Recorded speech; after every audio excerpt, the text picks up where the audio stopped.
تو آپ نے پڑھا نہیں کہ آقا کریم صلی اللہ تعالی علیہ وسلم نے ارشاد فرمایا کہ قرب قیامت کی بڑی نشانیوں میں سے ایک نشانی یہ بھی ہے کہ معاشرے کے اندر جھوٹ عام ہو جائے گا۔ اب دیکھیں نا آپ، اب وہ جھوٹ چل رہا ہے، بولے ایک بچہ پیدا ہوا ہے، ایک بچہ پیدا ہوا ہے جو وائرس کا علاج بتا رہا ہے لوگوں کو، جو پیدا ہوتے ہی جس نے بولنا شروع کر دیا، وہ اتنی بھیانک شکل ہے نا اس بچے کی کہ دیکھا نہیں جاتا، اس بچے نے بولنا شروع کر دیا ہے۔ وہ جھوٹ اتنا پھیلاتے ہیں لوگ یار، اتنا پھیلاتے ہیں، جو سوشل میڈیا کا معاملہ ہے نا اس کو تو جھوٹ کا پلیٹ فارم بنا رکھا ہے لوگوں نے۔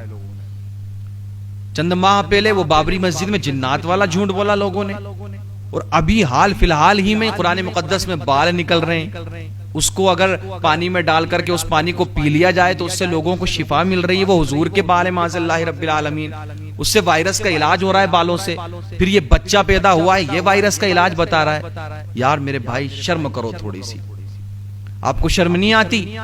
قرآن مقدس کی تلاوت کرو، آپ کو پتا چلے گا کہ جھوٹ بولنا کتنا بڑا گناہ ہے۔ اور سب سے بڑی بات تو یہ ہے کہ لعنت اللہ علی الکاذبین، جھوٹوں پر اللہ کی لعنت برستی ہے، جھوٹوں پر اللہ کی لعنت ہے۔ تو جھوٹ بولنا بڑے گناہوں میں سے ایک گناہ ہے۔ ایک مرتبہ نا میرے آقا بیٹھے تھے صحابہ کرام کے درمیان، میرے آقا فرماتے ہیں میرے صحابہ میں تمہیں 4 بڑے گناہوں کے بارے میں بتاتا ہوں۔ میرے آقا نے فرمایا کہ 4 بڑے گناہوں میں سے سب سے بڑا گناہ یہ ہے کہ اللہ کی ذات کے ساتھ کسی کو شریک کرنا۔ اللہ ایک ہے، اسی کی ہمیں عبادت کرنا، اسی کی بارگاہ میں سجدہ کرنا، کسی اور کو ہم سجدہ نہیں کر سکتے، کسی کی عبادت نہیں کر سکتے، اللہ کے ساتھ نہ کسی کو شریک کرنا، یہ بھی بڑے گناہوں میں سب سے بڑا گناہ ہے۔ پھر میرے آقا نے فرمایا اے میرے صحابہ، بڑے گناہوں میں دوسرے نمبر کا گناہ یہ ہے کہ اپنے والدین کے ساتھ نافرمانی کرنا۔ تیسرے نمبر پہ میرے آقا نے گنایا کہ کسی کو قتل کرنا، یہ بڑے گناہوں میں یہ بھی بہت بڑا گناہ ہے۔ پھر جب چوتھے نمبر کی باری آئی نا بتانے کی، تو میرے آقا نا ٹیکا لگائے بیٹھے تھے، آقا کچھ آگے تشریف لے آتے ہیں۔ میرے آقا کہتے ہیں میرے صحابہ سب سے پہلے نمبر کا گناہ رب کی ذات کے ساتھ کسی کو شریک کرنا، دوسرے نمبر کا گناہ یہ ہے کہ اپنے والدین کی نافرمانی کرنا، تیسرے نمبر کا گناہ یہ ہے کہ کسی کو قتل کرنا، اور چوتھے نمبر کا گناہ یہ ہے کہ جھوٹ بولنا۔ تو دیکھیں آپ، بڑے گناہوں میں اس جھوٹ کا شمار ہے، لیکن لوگ عام کرتے جا رہے ہیں اس بات کو۔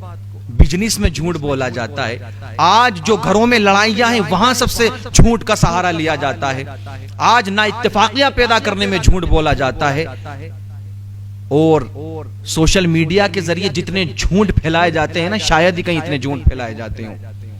کتنے مسلمانوں کے دلوں کے ساتھ کھلواڑ کیا گیا، کبھی بابری مسجد کے حوالے سے، کبھی قرآن مقدس میں بال نکل رہے ہیں اس کے حوالے سے۔ یار اب تک ہم پریشان ہیں بتاتے بتاتے کہ لوگ مانتے نہیں کچھ بات کو، تو کہ دیکھیں کوئی بھی آتا ہے قرآن مقدس کو لے کے بولے بال نکل رہے ہیں۔ اب دیکھو یہ سارے گناہ، سارے جھوٹ سے ابھی نجات نہیں ملی تھی لوگوں کو، کہ ایک نیا جھوٹ ایجاد کر دیا کہ بولے یہ جو بچہ پیدا ہوا ہے نا، یہ جو بچہ پیدا ہوا ہے یہ پیدا ہوتے ہی اس نے بولنا شروع کر دیا ہے، اور یہ وائرس کا نا علاج بتا رہا ہے۔ او شرم کرو یار، تھوڑی بہت شرم کرو، تمہیں شرم نہیں آتی؟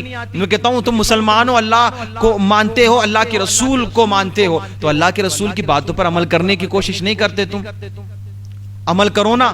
یاد رکھو میرے عزیزو، جھوٹ نہ پھیلاؤ، کیونکہ جھوٹ اگر ایک نے پھیلایا، پھر اس نے دوسرے پر عمل کیا، تیسرے نے عمل کیا، اس کو پھر چوتھے نے آگے شیئر کیا، اسی طریقے سے اس کی شیئرنگ بڑھتی رہی، اس پر عمل کرنے والوں کی تعداد بڑھتی رہی نا۔ اب جس نے سب سے پہلے جھوٹ ملایا تھا اس سارے لوگوں کا گناہ اس کو ملے گا۔